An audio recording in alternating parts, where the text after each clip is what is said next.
Assalamualaikum warahmatullahi wabarakatuh.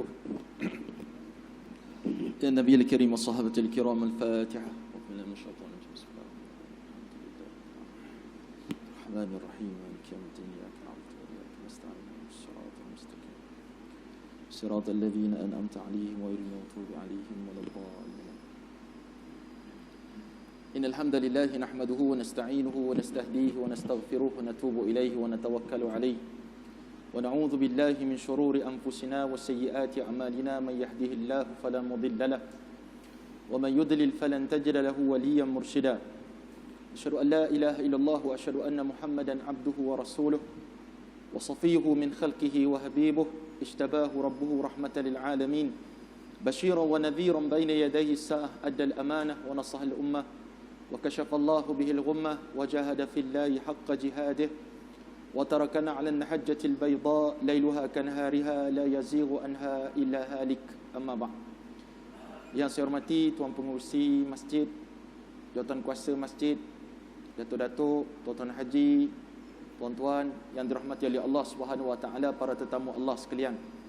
Syukur pada Allah Azza wa Jalla kerana kita diberi kesempatan untuk hadir lagi ke rumah Allah Subhanahu Wa Taala, khususnya dalam melaksanakan ibadat solat Jumaat, dan kita berada pada golongan yang datang awal ke rumah Allah Subhanahu Wa Taala. Moga-moga kedatangan kita ni mendapat redha Allah Subhanahu Wa Taala biiznillah azza wa jalla. Jadi pada tengah hari yang sebentar ni tuan-tuan menteri Allah Subhanahu Wa Taala sekalian, saya nak bacakan kepada tuan-tuan satu hadis Rasulullah sallallahu alaihi wasallam, dan hadis ni masyhur dan sahih dan biasa kita dengar hadis ni. Hadis ini diriwayatkan daripada Amirul Mukminin Abu Hafsin Umar bin Al-Khattab radhiyallahu ta'ala anhu wa ardah. Sahabat Nabi yang mulia yang cukup hebat. Selepas baginda Nabi sallallahu alaihi wasallam wafat, dia menjawab jawatan sebagai Perdana Menteri ataupun Amirul Mukminin selepas Sayyidina Abu Bakar As-Siddiq radhiyallahu ta'ala anhu wa ardah. Dan dia antara sahabat, sepakat para ulama mengatakan sahabat yang akrab selepas Sayyidina Abu Bakar Siddiq radhiyallahu ta'ala anhu. Dan dialah cukup sayang kepada Rasulullah sallallahu alaihi wasallam sehingga pernah satu ketika dia berkata, "Ya Rasulullah, aku sayang kepada kamu sama seperti mana aku sayang diri aku sendiri." Maka jawab Nabi sallallahu alaihi wasallam, "Belum cukup lagi wahai Umar. Tak cukup lagi." Sehinggalah Umar menyebut, "Aku sayang dirimu lebih daripada diri aku sendiri." Baru Nabi kata, "Betul, itulah sayang yang betul kepada Rasulullah sallallahu alaihi wasallam, melebihi orang lain. Melebihi kita sayang pada diri kita sendiri." Jadi satu ketika, mengikut riwayat, kata Umar bin Al-Khattab radhiyallahu ta'ala anhu, "Bainama nahnu julusun 'inda Rasulillah sallallahu alaihi wasallam." Tak kala mana kami sedang duduk dengan Rasulullah sallallahu alaihi wasallam, bersama dalam halaqah majlis Rasulullah. Para sahabat ni dinamakan sahabat sebab mereka ni sentiasa rapat dengan Rasulullah. Itu nama sahabat. Kita tak panggil ni sahabat saya, tapi 40 tahun dah tak jumpa, orang tak panggil sahabat. Ni kawan saya, kawan lama. Sahabat ni sentiasa berhubung, sentiasa bersama, susah senang bersama. Itulah sahabat Rasulullah sallallahu alaihi wasallam. Dia kata satu ketika kami berada bersama dengan Rasul sallallahu alaihi wasallam, "Istala'a alaina rajulun syadidun bayadis siyab." Tiba-tiba muncul dalam majlis kami tersebut seorang laki-laki yang bersangatan putih baju dia. Hari Jumaat sunat pakai baju putih, ustaz pakai baju hijau.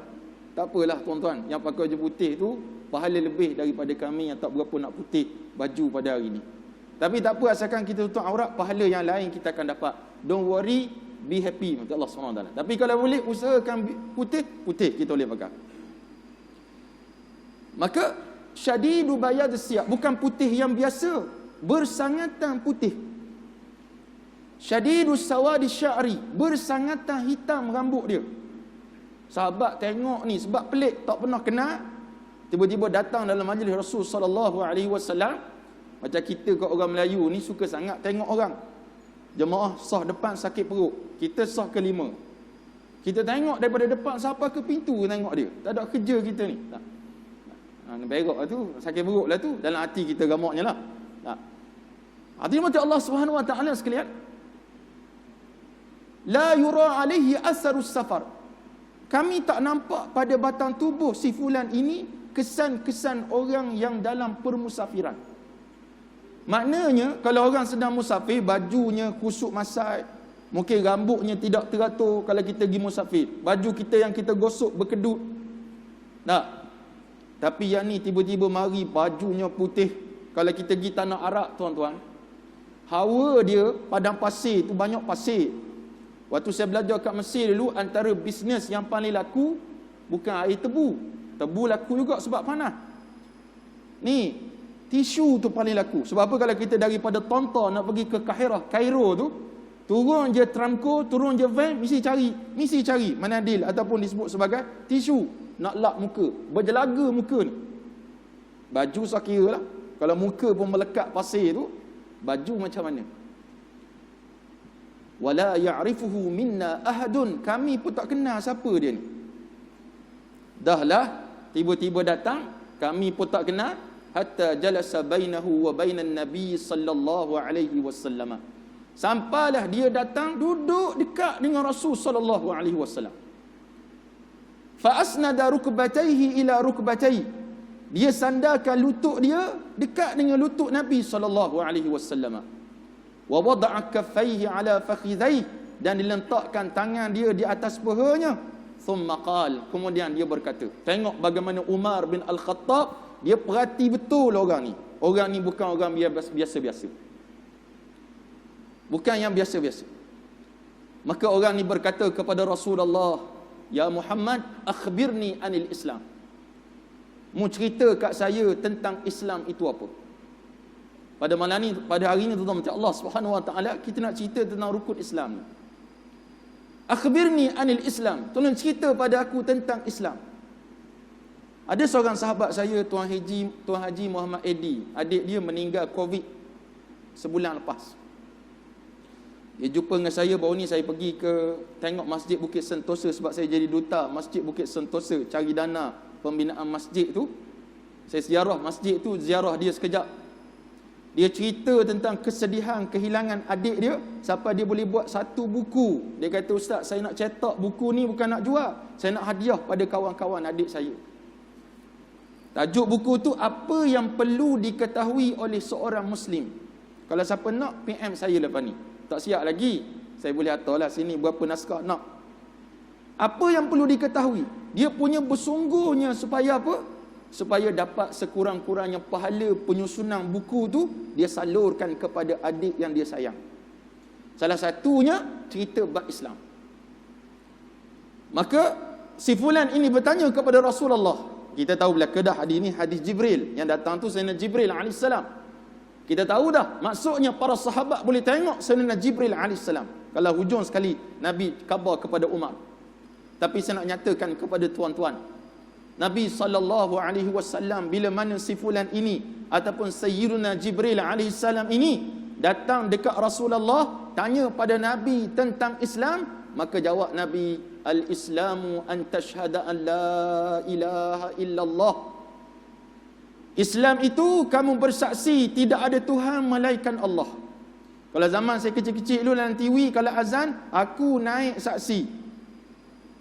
Sekarang ni aku naik saksi lagi ke lain dah? Aku bersaksi. Tak apalah, naik saksi ke aku bersaksi ke panjat ke macam mana pun, tetap kita sebut ashhadu, aku bersaksi. Alla ilaha illallah, tidak ada Tuhan melainkan Allah.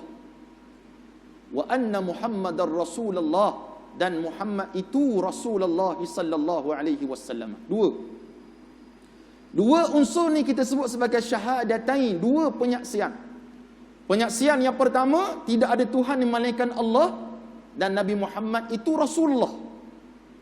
Tak boleh orang ambil satu, tolak satu. Dia kata, saya beriman Allah tu Tuhan, tapi saya tak percaya Nabi Muhammad itu Nabi. Kami percaya Jesus itu Nabi. Maka tuan-tuan macam Allah, dia bukan Muslim. Maka tertolak tuan-tuan macam Allah Subhanahu wa taala. Orang percaya pada Nabi, tak percaya kepada Allah. Ada golongan anti Quran, ada golongan anti hadis, ada yang anti dua-dua. Sama ada anti Quran, anti hadis, anti dua-dua, Tiga-tiga ni tolak belaka. Mardud, ditolak. Jadi yang mana betul? Maka Nabi khabar kepada kita, Islam itu asyhadu an la ilaha illallah wa asyhadu anna Muhammadar Rasulullah. Kalau ada orang non-muslim, orang kafir nak masuk Islam, kita jangan kelang kabut telefon pegawai agama, telefon ustaz asyraf, telefon tok imam, kita kelang kabut. Tolong saya, tolong saya. Kenapa nak tolong ni? Kawan saya nak masuk Islam. La ilaha illallah, tolong pula. Mudah saja tuan-tuan. Sebut kepada kawan kita, my friend, mu sebut asyhadu an la ilaha illallah, sebut slow-slow biar dia ikut. Dia tak reti cakap Arab, cakap Melayu. Aku bersaksi tidak ada Tuhan melainkan Allah dan Nabi Muhammad itu pesuruh Allah. Islam dah dia. Islam dah dia. Kita dapat mengislamkan orang, syurga ganjaran yang Allah Subhanahu Wa Taala beri pada kita. Ni tidak kita kawan non-muslim ramai, seorang pun tak masuk Islam dengan kita. Dia tengok kita lebih kurang dia je, tuan-tuan, macam Allah Subhanahu Wa Taala. Tak ada lebih langsung. Time puasa kita tak puasa.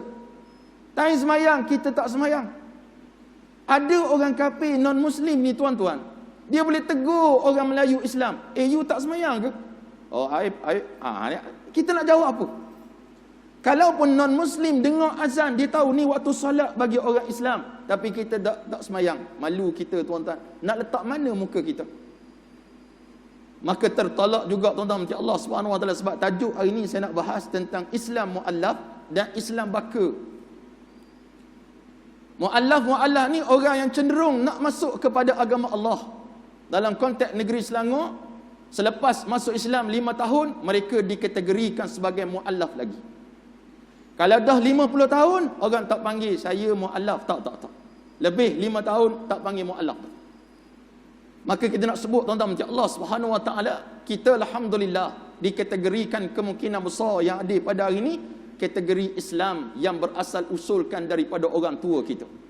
Ayah kita Islam, mak kita Islam, kita Islam. Ada orang yang ayah dia tak Islam, mak dia tak Islam, tapi dia Islam. Kita panggil dia saudara baru ataupun mu'allaf, tapi mu'allaf dalam kategori dalam tempoh tertentu. Apa perbezaan kedua-duanya tuan macam Allah Subhanahu Wa Taala? Kedua-dua ni anugerah daripada Allah Subhanahu Wa Taala yang tidak terhingga. Saya biasa pergi ke KPJ, Ipoh Specialist Hospital. Bukan biasa masuk, sebab dulu isi saya bertugas dekat situ bahagian makman, pegawai makman, tukang ambil darah orang. Saya selalu duduk, kadang-kadang dia overtime, tunggu lama lah kereta. Sampailah dia letak jawatan tahun 2016 itu. Saya tengok ramai pakar-pakar. Pakar hidung, pakar jantung, pakar buah pinggang, semua pakar. Tapi dia tidak ada satu nikmat yang Allah tak bagi kat dia, namanya nikmat Islam itu sendiri yang Allah tak bagi. Maka alangkah malangnya manusia yang Allah bagi betul-betul dia Islam, mak Islam, ayah Islam, tapi dia tak jadi macam orang Islam. Ni hari Jumaat, satu-satunya negeri yang membenarkan surau buat solat Jumaat, Perak lah. Negeri Pahang tak boleh. Negeri lain tak boleh, Selangor tak boleh. Perak boleh. Tapi apa ramai orang tak semayang Jumaat, tuan-tuan macam Allah Subhanahu Wa Taala. Orang dah anggap masih lagi wujud. Covid tak boleh. Dia pakai hujah tu sampai sudah tak semayang. Sampai mari hari Jumaat, dia tak rasa apa-apa dah. Dia tak rasa apa-apa. Ni yang paling risau sekali. Saya semayang biasa di Kota Raja. Mari sini, kadang kita raih Kota Raja. Pergi Kota Raja semayang. Bila turun daripada Kota Raja, tengok anak-anak muda duduk main, mandi dalam air. Umur 18, 17, 16. Tak semayang Jumaat, tuan-tuan macam Allah. Ustaz kena sangka baik, jangan sangka buruk. Mereka tengah semayang dalam tu. Dah boleh, tuan-tuan. Tak boleh sangka baik. Sebab saya biasa lepas habis semayang, saya tak tunggu lama, saya akan keluar awal sikit daripada orang lain. Mana takkan tak ada orang lain yang lebih awal daripada saya keluar, ternyata tak semayang. Turun sampai ke Meru 2C. Ada orang meniaga, tak semayang. Orang lelaki tak semayang. Maka kita sebut tuan-tuan macam Allah Subhanahu Wa Taala, mana nilai Islam yang kita nak letak di hadapan Allah Subhanahu Wa Taala satu masa nanti. Islam yang sampai dekat kita ni di tanah Melayu ni tuan-tuan. Ada orang kata Islam datang dengan pedagang-pedagang Arab, pedagang-pedagang India. Tapi kita tak kenang bagaimana susah payahnya orang nak mempertahankan Islam, nak mari bawa sampai ke kita sekarang. Susah yang amat sangat. Allah takdirkan zaman kita zaman mudah. Tidak ada cacar marba, tidak ada kesusahan nak mari ke rumah Allah, nak salat tidak ada orang larang. Tapi kita mensia-siakan nikmat yang Allah bagi pada kita. Ketahuilah tuan-tuan dan Allah Subhanahu wa taala, ini bukan nikmat bagi orang derhaka kepada Allah. Kita sebut dalam bahasa Arabnya niqmah. Niqmah ni kecelakaan besar yang Allah bagi. Justru itu tuan-tuan dan Allah Subhanahu wa taala sekalian, Sayyiduna Jibril datang bertemu dengan Rasul sallallahu alaihi wasallam. Dia tanya kepada Nabi tentang Islam. Nabi jawab, Islam nombor satu, kena bersaksikan tidak ada Tuhan melainkan Allah dan Nabi Muhammad itu pesuruh Allah. Itu Islam. Maka tertolaklah tuan-tuan dan Allah Subhanahu wa taala bagi orang yang tidak mahu syahadah, tidak mahu solat. Sebab solat, dalam solat kita refresh. Kita sentiasa memperbaharui syahadah kita setiap hari. Semayang subuh sekali, semayang zuhur 2 kali, semayang asar 2 kali, semayang maghrib 2 kali, semayang isyak 2 kali, 9 kali kita repeat. Itu tidak termasuk solat sunat ba'diyah, qabliyah, tahiyatul masjid, solat sunat wudu, solat duha, solat macam-macam solat sunat yang kita buat. Maksudnya apa? Orang yang tak semayang, dia tidak mentajdid dia punya syahadah. Penting ke tajdid? Ya, penting. Supaya kita sedar bahawa kita ni orang Islam. Dan Islam berada tingkatan yang paling tinggi sekali. Al-Islamu ya'lu wa la yu'la alaih. Islam itu tinggi dan tidak ada lebih daripada Islam itu ketinggian yang lain. Tak ada. Islam lah paling tinggi sekali. Maka hadirin Allah Subhanahu wa taala sekalian, saya nak sebut kepada tuan-tuan, hadis ini membicarakan kepada kita tentang rukun Islam yang pertama, iaitulah mengucap 2 kalimah syahadah. Tuan-tuan yang dirahmati Allah Subhanahu wa taala, menjadi seorang Muslim ada tuntutan-tuntutan dia. Bukan sekadar kita kata saya Muslim, ana Muslim, saya seorang Islam, tapi ada tuntutan-tuntutan dia. Apa tuntutan dia? Maka firmanullah Subhanahu wa taala, dalilnya Allah kata, kuntum, kamu sekalian, ataupun sekalian kamu, khaira ummah, sebaik-baik ummah. Walaupun ada ulama mufassiri menafsirkan khaira ummah iaitulah sahabat-sahabat Nabi sallallahu alaihi wasallam, tapi jumhur para mufassirin menyatakan itulah umat Nabi Muhammad keseluruhannya. Kuntum khaira ummah, kamu sebaik-baik umat, ukhrijat linnas, dikeluarkan untuk manusia. Kita lahir atas muka dunia Allah Subhanahu wa taala ada fungsi masing-masing. Saya, tuan-tuan yang hadir pada hari ini, tak kira tuan-tuan businessman, tak kira makan gaji kerajaan, kerja swasta, tak kira Tok Imam, Tok Bilal, Tok Siak, JKK, MPKK, tak kira siapa. Khaira ummah kuntum, ay nahnu, kita. Ukhrijat linnas, dikeluarkan untuk manusia. Tugas kita ada 2 tuan-tuan yang utama. Ta'muruna bil ma'ruf, cegah orang, suruh orang buat baik. Suruh orang buat baik. Wa tanhauna 'anil munkar. Ulama sebut ta'muruna bil ma'ruf mudah, suruh orang baik mudah. Tuan-tuan semayanglah tuan-tuan, tutup auratlah tuan-tuan. Orang tutup aurat pun tak apa dah, kita cakap aje. Yang kedua payah, wa tanhauna 'anil munkar, cegah kemungkaran. Cukup-cukup payah. Sekarang orang anggap mencegah kemungkaran satu keaiban yang perlu didedahkan. Kerap kali saya sebut tentang Allah Subhanahu wa taala, bila mana saya menegur seseorang dalam media sosial dan kemaksiatan itu berleluasa dan sangat berbahaya kepada ummah, pasti orang akan cakap, ustaz, jaga aib orang, jangan dedah aib orang. Maka saya sebut kepada tuan-tuan, sebelum tuan-tuan pesan gitu kepada kita, kita kaji yang mudah Allah Subhanahu wa taala. Disebut dalam kaedah fiqh, bila mana bertembung 2 mudarat yang besar, raikan yang, bila bertembung 2 mudarat, raikan yang paling besar mudarat dia. Mudarat besar macam mana?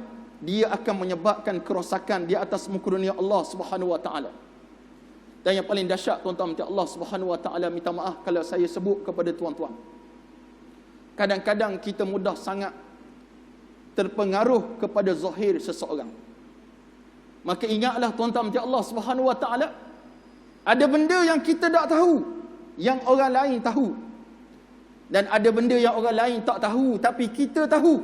Maka kalau kita imani kaedah ini, maka tak perlu kita sangka buruk tuan-tuan macam Allah Subhanahu Wa Taala di atas usaha setengah pihak untuk mendedahkan kebejatan, kemaksiatan yang telah berlaku. Di samping kita sedar tuan-tuan macam Allah Subhanahu Wa Taala, mereka yang mendedahkan kebejatan ini, mereka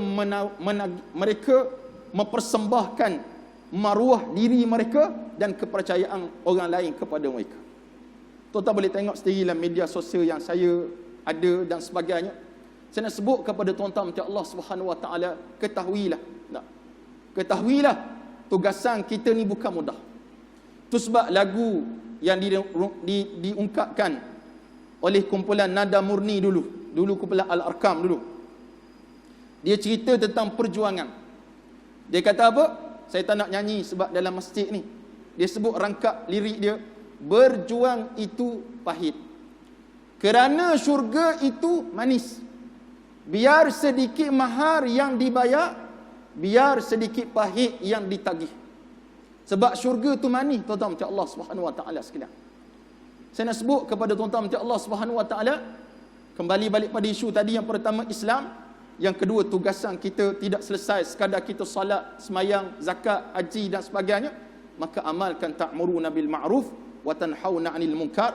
Moga-moga kita selamat biiznillah azza wa jalla. Yang kedua tuan-tuan macam Allah Subhanahu Wa Taala, wa tuqimas salat, kata Nabi, kamu kena mendirikan semayang.